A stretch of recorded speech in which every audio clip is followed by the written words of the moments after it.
Good afternoon, everyone. This is Jim, and I'm joined by my co-host, Tim. Hi, everybody. And we're on YouTube on the Tim and Jim show today because, tell us why, Tim.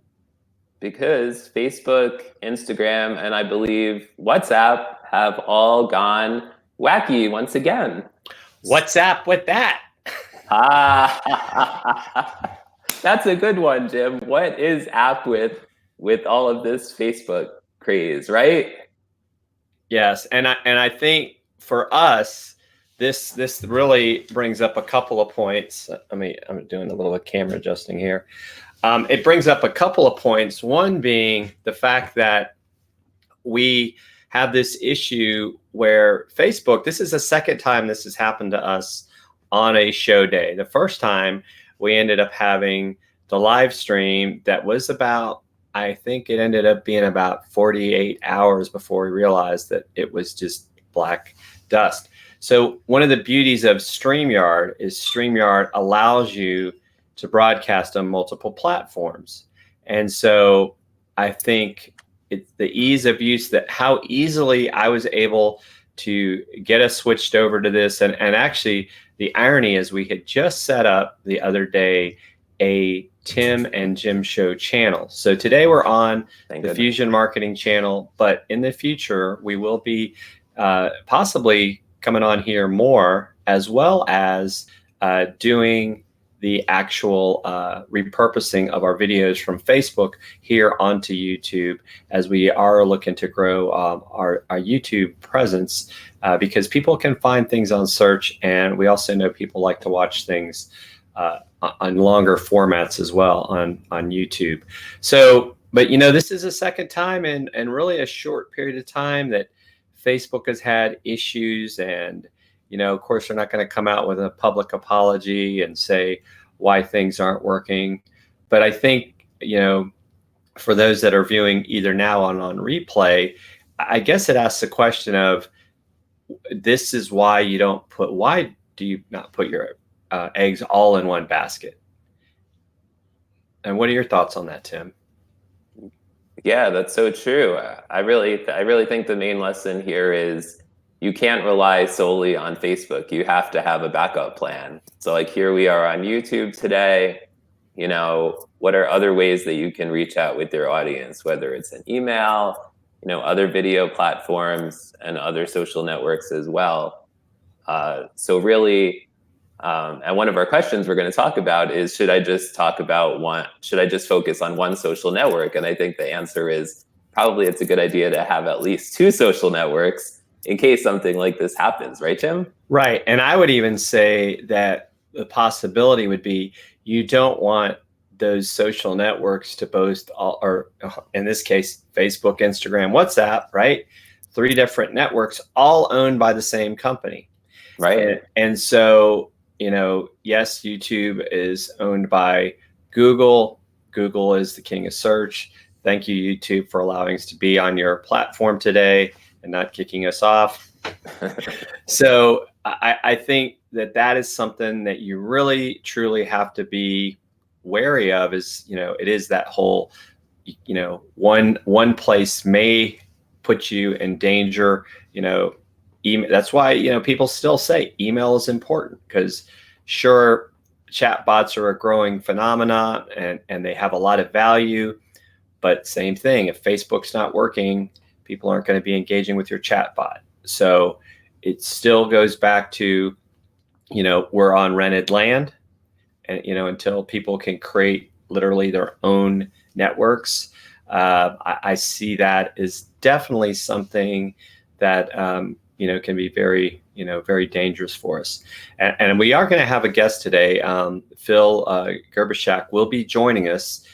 He was running a few minutes behind, so Phil will be jumping on in a little bit. So we're looking forward to having Phil with us here today. And this is the eve of the 4th of July, where our country will be celebrating its 243rd birthday. How do you plan to celebrate the birthday, Tim? We're planning to go over to my wife's sister's family has a little lake house not too far away. So as long as the weather is good, there'll probably be some barbecue and some swimming, stuff like that. How about you, Jim? You know, we haven't decided yet. It's one of those. I mean, there's several parades. There's fireworks in the Marietta Square. But now I've heard, and of course, you know, I have my ring light on, so you can't tell I'm looking out the window. But there's actually a good chance of rain tomorrow. Oh man! So we're not real excited about that. There is also a cookout at the American Legion tomorrow afternoon. So I think we'll definitely be checking that out as well. And so, or maybe it'll be a cook-in. A cook-in, yes, very, very, very possible that could be a cook-in. And so, but yeah, so it should be fun. I mean, everybody celebrates the 4th of July. I surprised the town I lived in. I haven't found out the details. Swansboro was not having fireworks. I think people are upset. But I think last year they had a incident where the fireworks caught on fire. And it might have been some issues. And so maybe it's a liability thing as well. Maybe they're wanting to put off the liability. So let's go ahead and start talking about the first question before rock and roll. Phil gets here. And that would be, if you're thinking of starting a show, should you just ask anyone to be a guest? And what are your thoughts, Tim? You asked me to be a guest at one point, so I think I'd love to hear your thoughts on that. Yeah, so if we flash back to just briefly to describe how me and Jim met, right? So me and Jim, we're both connected to someone. Her moniker, or whatever you call it, is One Click Lindsay. Her real name is Lindsay Anderson, and Jim, she and another online marketer named Lindsay Phillips were doing a weekly show called Marketing and Merlot. And they had brought Jim on the show spontaneously, and he was talking about Instagram Live, or IGTV, sorry. I have live stuck in my head with everything going on with the craziness. But so I had seen Jim on the show, and I've been looking for a guest and wanted to, you know, have a co-host for the now Tim and Jim show, right? So so after that, I had asked Jim to be on the show to talk about, he's really an expert in Google My Business, among other things. So so the reason that I brought him on the show was I saw him on this video. He seemed knowledgeable. I looked at his social media presence and online presence, and I reached out to him. So I think the answer is, in most situations, no, unless you want to have a really spontaneous show and it's just for fun, and who knows who's going to come on your show. But if you have certain, like, the first thing probably to think about is, do you have certain goals in mind? Like, do you want to get more sales for your business? Do you want to increase awareness of your brand? And things like that. So I think in most cases the answer is no, but it depends on your own situation, I think, also. What say you, Mr. Co-host Jim? Well, I think you're absolutely right. I mean, I think just even the whole idea of having a show, I personally like our format of, like, even if, as an example, and we've had this happen before, sometimes if things happen with the guest, we're able to still, in a sense, have the show go on because we both have enough knowledge that we can talk a lot about the things that we're asking our guest about. But I like having the guest because it allows us to have that guest perspective and share their expertise. And in a lot of cases, they're really experts in the fields we bring them on for, to specifically about, to not only educate the audience, but to educate us. So we, in a lot of sense, they talk about the 4 E's is education. And speaking of education, there's Phil, and I'm going to do something because I want to put Phil in the middle. There you go. And Phil, would love your glasses. Okay. Oh, I'm not hearing your audio. Hold on a second. We can see you. I can't hear you either, Phil. Yet. Da, da, da. Technology. The joys of technology. So now do you hear me? Yes. All Yeah. right. Hi, Phil. What's up, guys? Welcome, Phil. Welcome. What's up? So, Phil, What's up? Yeah. this is our first ever YouTube show, and so we want to thank you for joining us. And so, one, welcome. Tell us a little bit about yourself, Phil. And then we talked a little bit earlier. Tell us what you think of this whole Facebook mess once again today. Sure. Well, so a little bit about me is I started out my kind of technology type career, technology, social media sales. That's kind of where I live, by delivering email by hand in the United States Navy back in the 90s. And then I sold high-speed internet back when 368K was high speed, if you can believe that. And was a stockbroker, ended up a VP of IT, and now I'm a sales trainer because social media kind of came along and said, you know, even the little guys like us can get online. Even the little guys like us can build a website. I remember it was $225 a year to register a domain, and then to host with us, it was $100 a month for 5 megabytes, not gigabytes, folks. 5 megabytes. Wow. So yeah. So now, now I'm a sales trainer, right? So now I teach people how to sell using tech, marketing, and the sales stack, and it's a lot of fun. I really love it. It's really good stuff.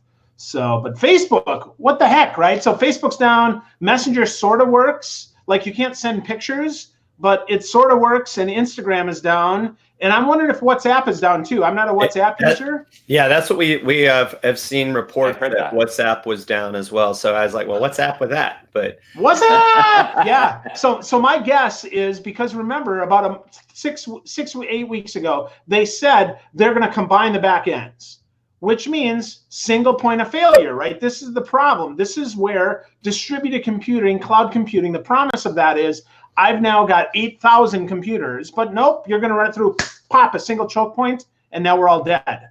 Thank you, Facebook, for hosing us all, right? I mean, that's right. It's interesting, right?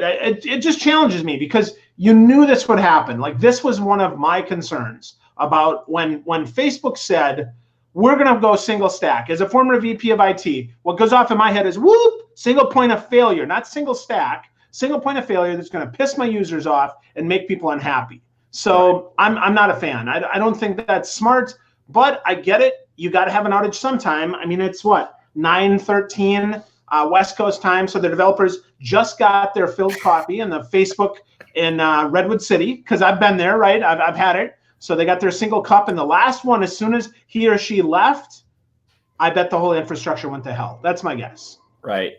And Phil, you and Christian co-host the Social Chefs, and that kind of leads into our next question of we had, someone asked, if you're thinking of starting a show, should you just ask anyone to be a guest? And Tim and I were both talking about the fact of how, he ended up eventually asking me to co-host with him. And I, how did you and Christian get together? Yeah. So, okay. So I think there's two parts to your question. Now let's hit them both. So co-host, right? If you want another host, you should find someone that you have some chemistry with, but that starts with how we started at Social Chatter, Social Chefs, and that is Christian had me on as a guest and we hit it off. So then he said, hey, would you co-host a show? And then it turned into, hey, would you be my permanent co-host? So as far as anybody goes, I think you need to find somebody who's got some energy, somebody who's willing to share, somebody who knows what they're talking about, who can think on their feet, and who isn't going to get stressed out when Facebook goes down today, because we know that we're just going to shift and move, right? I mean, that's the thing.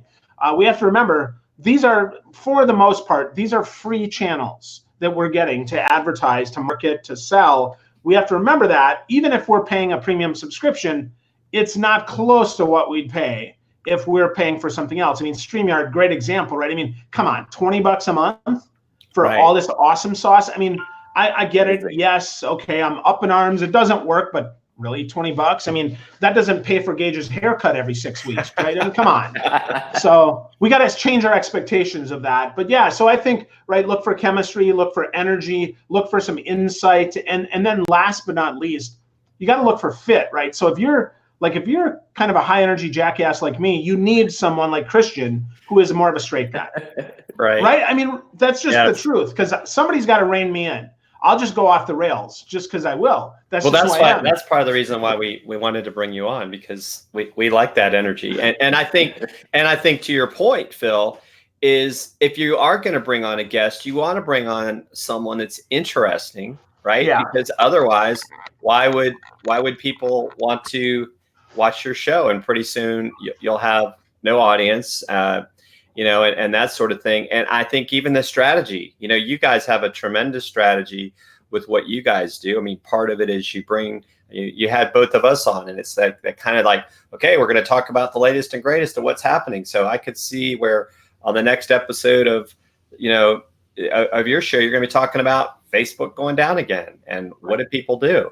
Because these are the sort of things we know right now that people are pulling their hair out over, because they're so focused on that one platform, which will lead to one of our other questions. In fact, let's go to that question right now. How many platforms should I use? Yeah. Phil, what do you think? Well, so I'm a big fan of testing all and then going deep on a couple. So I play with a little bit with IGTV, not a whole lot, but I play a little bit with it. I think good platform, really easy to use, but mostly mobile only. So that presents me with some challenges, right? I can't do the cool stuff I can do here on StreamYard, on YouTube, on Facebook that I can with IGTVs. But if my audience is all on mobile, well, then IGTV and they're on Instagram and this is important, and they consume video. Right. This is important, right? Because that's different. There's no transcript. You don't add the transcript at the bottom of IGTV. So if you're serving the hard of hearing, if you're serving those who, the squatters, that's what I call them, right? They sit there and they hunch over when they're on the can watching video. IGTV is not your platform.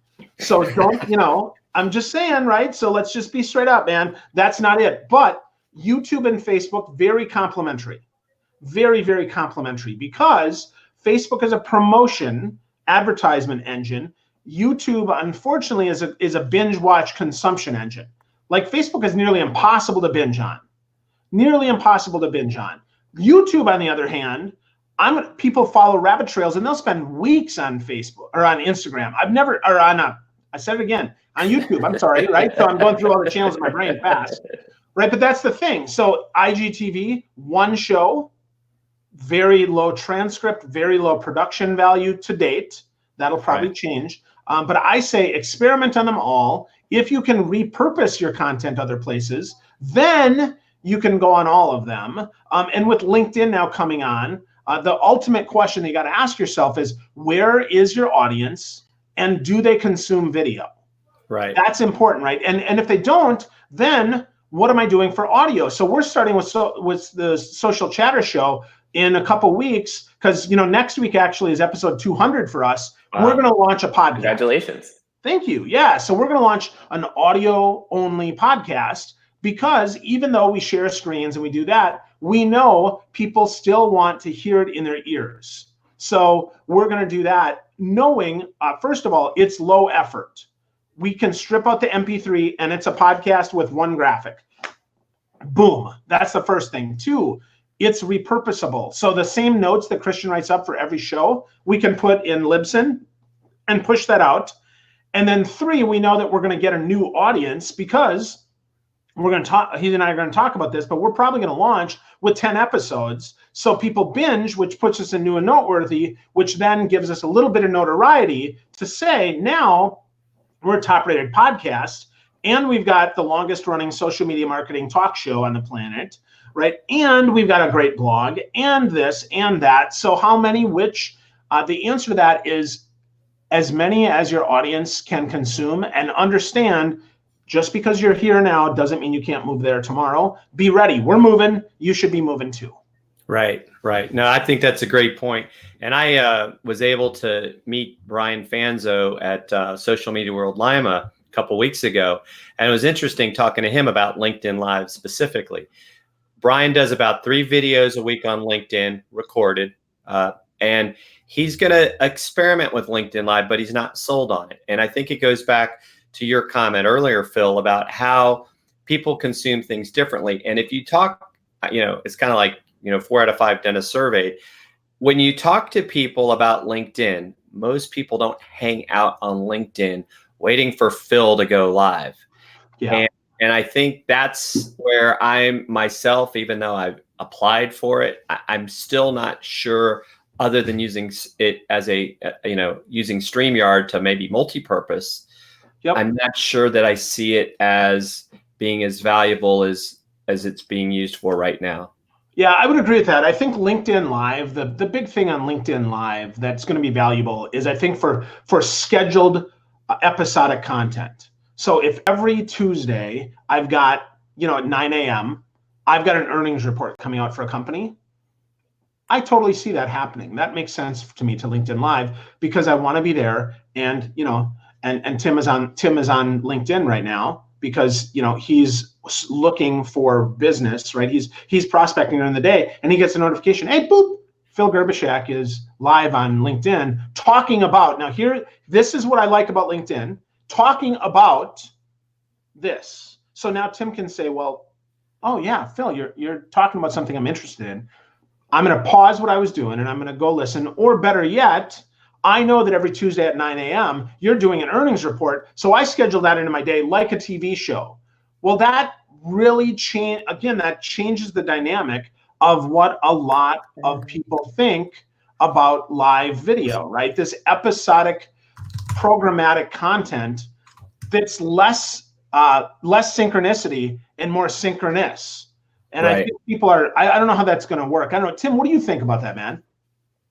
Yeah, I mean, I really love that. We're really seeing this idea of episodic content across the platforms now, right? I mean, Facebook is really pushing that. That really seems to make sense in terms of LinkedIn. Our shows, we have a consistent or fairly consistent basis for doing our shows. So I think that's really going to be a trend that we see to continue. And if people know that a show is going on at a certain time, like you were saying, they can time block it in their calendar. Yeah. So I love that. Yeah. Yeah. I wonder though, for us anyway, all the value's in the replay. Yes. People don't attend live. I mean, that's my challenge, right? So the power of LinkedIn, if they want to do live, and because I really think they want to compete with some of the more real-time platforms, though right now they don't let you have comments and see them, which again challenges the crap out of me. I mean, that makes it really hard. Yes. Right? Because I want real-time comments. I mean, if I'm going to go live, part of that value is that I want to engage with my audience.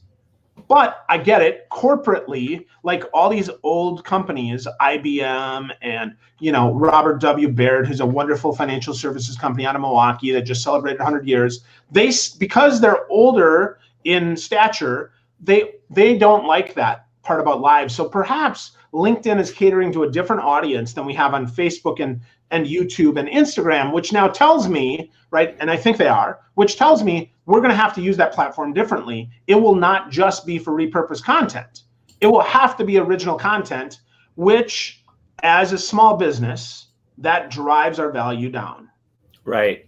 As a big business, though, now it's an exclusive piece of content that I don't have to worry about some jackwagon jumping in the middle of my conversation saying, but Phil, you should vote for Trump or Hillary, go to jail Hillary. I mean, right in the middle of our podcast, you're like, whoa, where did that come from, right? I just got whiplash, dude. Chill out.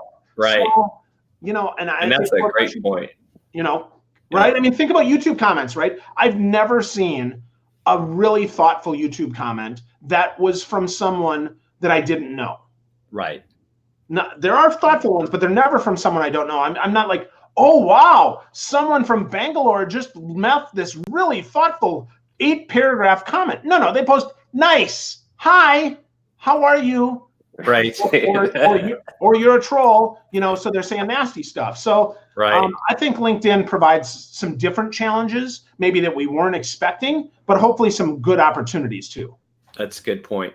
And that kind of leads to the next question that we had from some of the folks is, what kind of videos should I produce if I am a small business and not sure what I should say on video? Because I had someone comment on I did my first LinkedIn video, and to your point, I've had almost 1,000 views, and it was just a short, sweet, to the point, and of course, putting some context of what I was going to say in the video. Don't make them guess, like, why do I want to watch your video? If I'll just say, here's my video, And I think that even with Facebook or these other platforms, for me, it's why are you doing it? And what are your thoughts, Phil? Yeah, well, so you got to figure out your why first. And that is, why do your customers care? That's the real why question that we have to ask ourselves. Why do my customers care? Why do my prospects care? Why does anybody care? That's the first thing we ask ourselves. And then what kind of videos? And then the word produce, I want to encourage, I would say, just say make. And I say that because I don't want you to get hung up on the production value, right? I just want to say make, right? Create. I just want to simplify for you, for folks that are listening and like, I got to produce this. No, stop. Not video produce. We're just talking make, right? Create something really important. But what should I talk about? So do your customers have questions? Do you have answers? Do you wish your customers had questions that you have answers to, right? I mean, you start there. Start there. So that could exhaustively give you 100 pieces of content. Right. And if your customers don't have any questions, you're probably not in business. Let's be really clear, right? If your customers don't have questions, you're a commodity. Like, hey, here's how to use this pen. Mm-hmm. Okay, well, that's stupid, right? That's not a video. Now, that being said, my favorite pen site is jetpens.com, and they show the way that the pen writes. So they demonstrated it, and many of the people that love jetpens.com are pen aficionados like me who want to know, because I can't, this pen, particular pen, I can't buy this anywhere in the States, so I want to see how it writes. This is the Signo 207, but the color, it's like an ice color. You can't find this in the States, or you couldn't when I bought this a year ago, right? So I want to de-risk my purchase. I want to see how it writes. So they do a little video about that. So demonstrations, real quick ones of how your product works, especially if it isn't what you might expect. So for instance, if I look at this pen and now I cover up the cap, you might expect it to be written in white or gray. Well, guess what? It actually writes in a light blue. That's a surprise. So wow. Surprise and delight me, right? So give me something there. That's interesting, right? That's like, what the heck? I mean, think about it. Zappos did this when they made their shoe videos.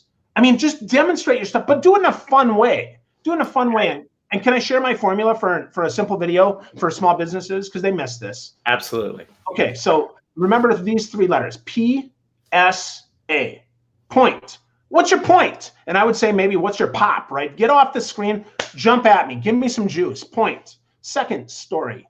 Tell me a little bit about how I might use this, why this is important, maybe a customer success story, make your customer, your prospect, the hero of this. And then 3 is an action.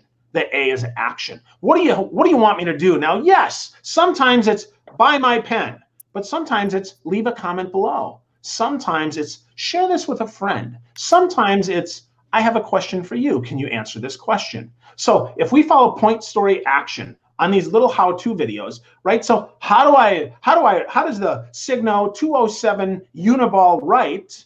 That's my point. I'm going to demonstrate today how this writes, and it's different from any other pen. Story, well, I'm a writer, and I have 1,000 notebooks, and many of the times it doesn't, the pens, sometimes they slide, and I get messy with my hand. But this pen, in this beautiful blue, doesn't smear, which is really cool. And then my action, right? So what's your favorite pen? Do you have a pen that you love or a pen that doesn't smear?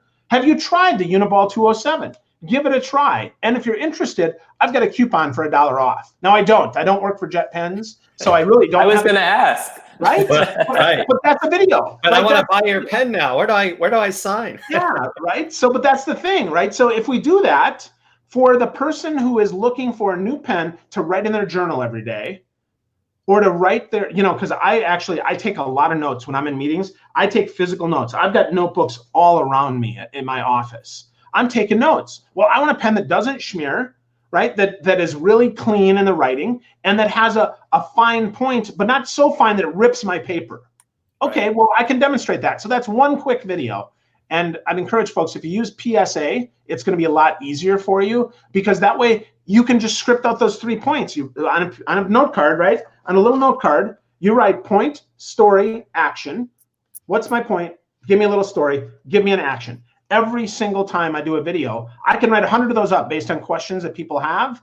And now I've got 100 videos, which is almost 2 a week, which, hey, that's pretty good for a year's worth of content for 100 things that you already know.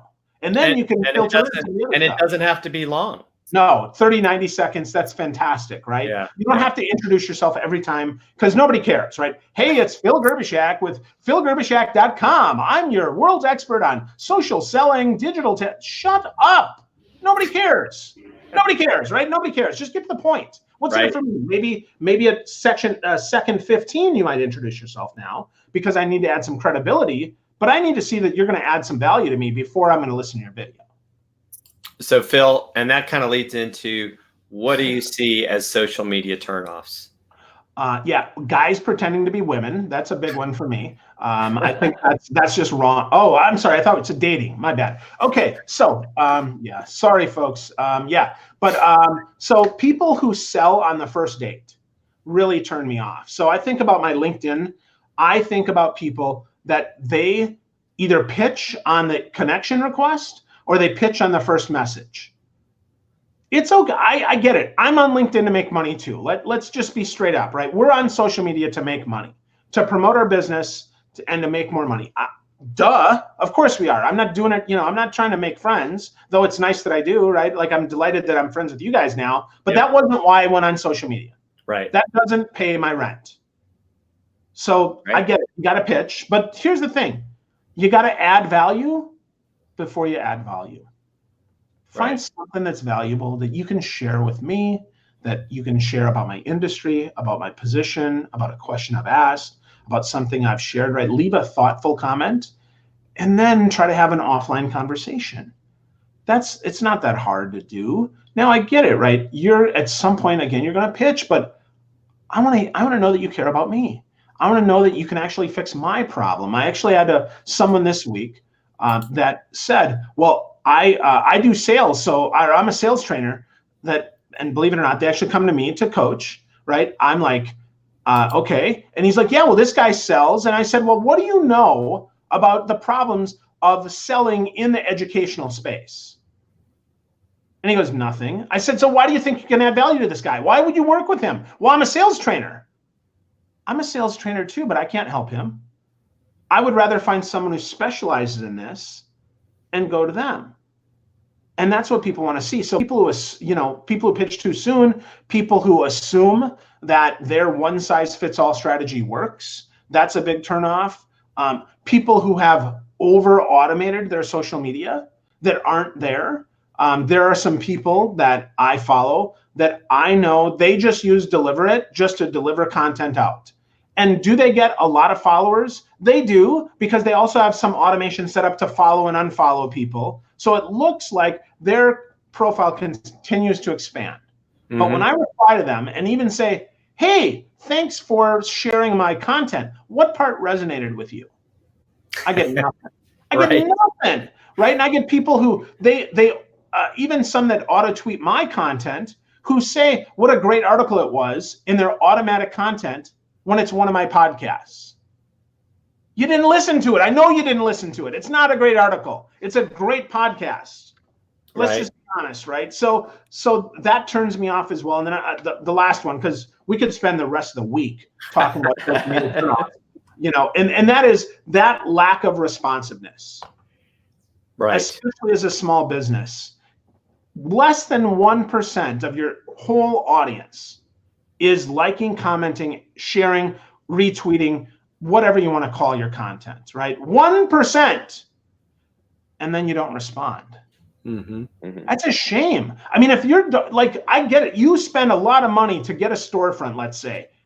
Do you then people, hi, is anybody there? And you just say, dude, the last 99 were junk, so I'm just going to ignore that door. Or you say, come on into my store. Hey, come on in, right? Hey, Jim, come on in, buddy. What can I help you with today? Right. No, that's a great point. And that really kind of goes to, I would say, well, it'll be the last question we have for today, is any suggestions for growing a social media network with engaged followers? And I think you just hit on one of those key points, Phil, is you have to engage. I mean, as you know, I do a lot on Twitter. I'm part of the Twitter Smarter team.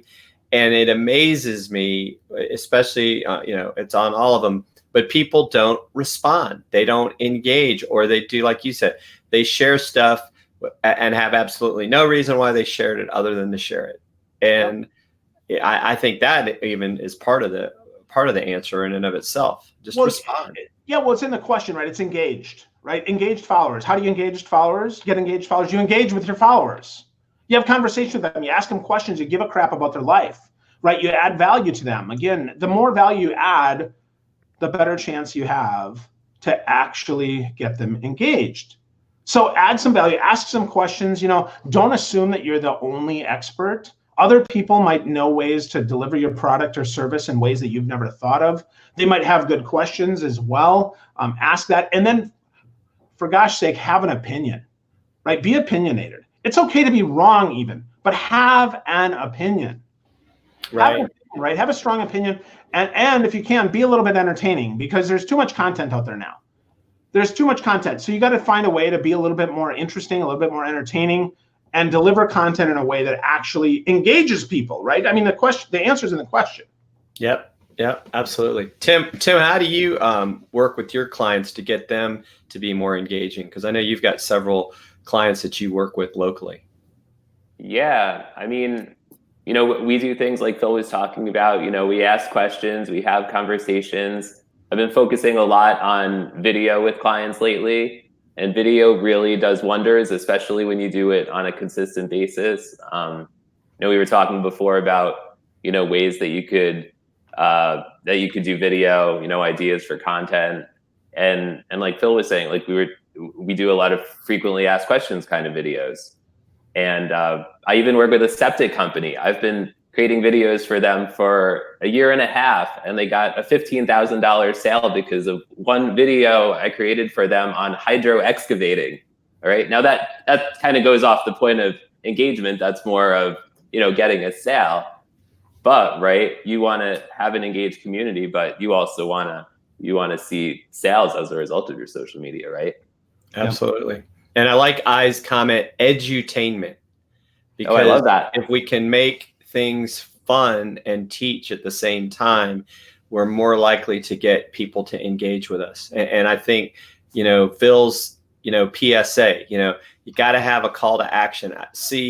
I see so many, and to the point, even in the social media industry, and it was in Andrew and Pete's keynote, right? They showed the social media companies that all they're doing is posting. There's no likes, there's no comments, there's no shares. Why are you doing it?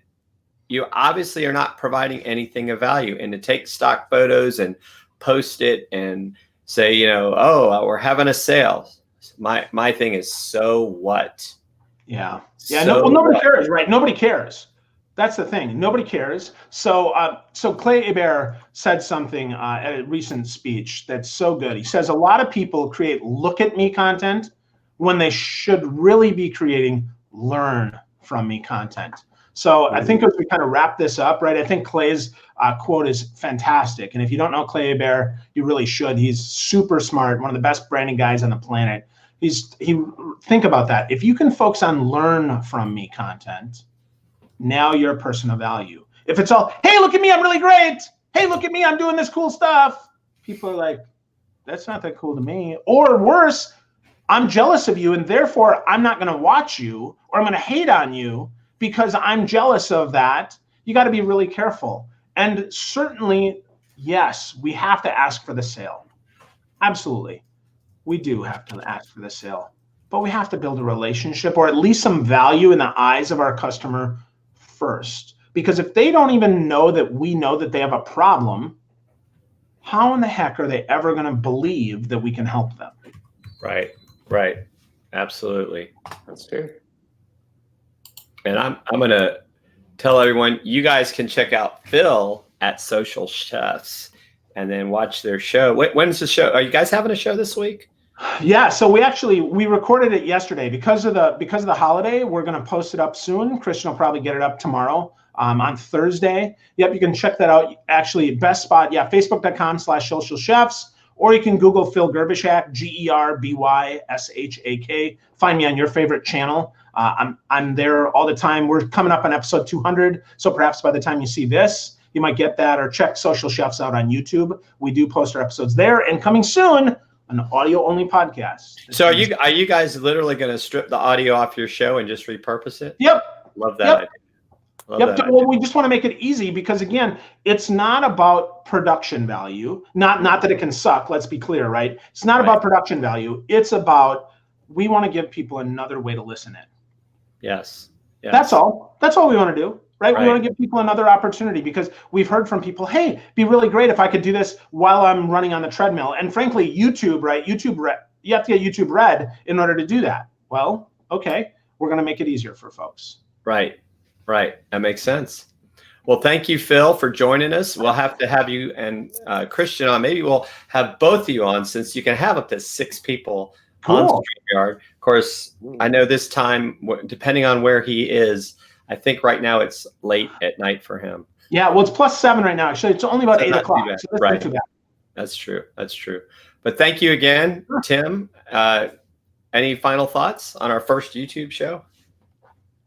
Thank you, Phil. I'm really excited that we made this quick transition, that we didn't just say, let's just scrap this, we'll do it another time. I'm glad we went with the motions and we transitioned quickly. So thank you, Jim, and thank you, Phil, for bearing with us. My pleasure. All right. And thanks, guys. Thanks for seeing you. All right, thanks, guys. Bye. See ya.